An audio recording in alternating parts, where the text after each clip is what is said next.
The document lists 12 felony counts and a serious felony count for violating the RICO Act. This is crazy. I think we have the document right here. This is it. Case information, State of Georgia versus John Trump. You got the case number, the filing date. I'm just going to say this right now.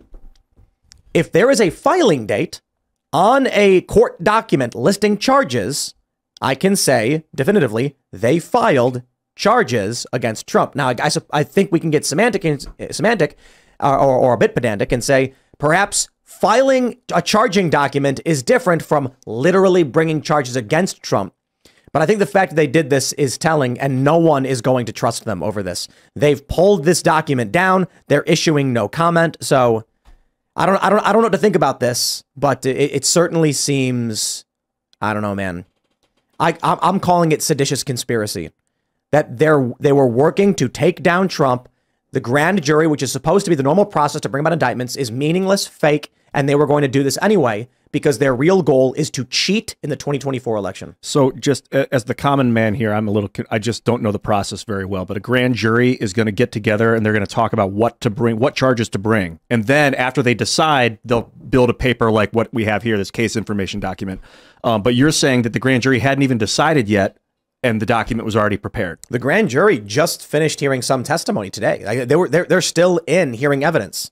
So look, again, I'm not a lawyer, but what I'm seeing from a lot of high profile personalities and people who are literally lawyers is that it appears that they've filed charges against Trump with the grand jury still in session. Well, the thing that's crazy to me about it is even if you're gonna like indict Trump, ultimately, if you're gonna do what you're doing, this seditious thing, you're trying to do this election interference as if this is what would it be. Why would you release this document and then pull it back? Like, why would you already mess up?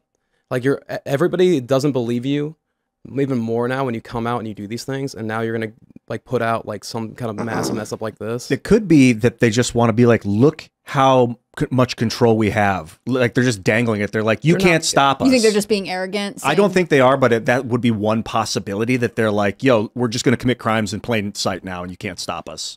I worked in politics. I don't think they're that smart, to be quite honest with you. That's like, if they had this plan, and they could have had this whole plan to, you know, completely destroy Trump already, and they messed up. That's another thing that politicians do all the time. They mess up consistently. Like we see Biden do it pretty much every day. But like, I just don't understand why they would already release this and then pull it back. Like, I mean, well, they screwed up, obviously. It can't be out there. What I wonder is what Trump's legal team is going to do in response, right? Because to basically imply no matter what he is getting charged, really raises questions about due process. He's not even being indicted by a grand jury. He's being indicted by the lead prosecutor in Georgia, which is crazy. Mike Cernovich said Fulton County DA indicted Trump under Georgia's RICO law. Reuters obtained the documents. The grand jury is still meeting. The law isn't being followed. This is state-sponsored lynching. Mike's a lawyer.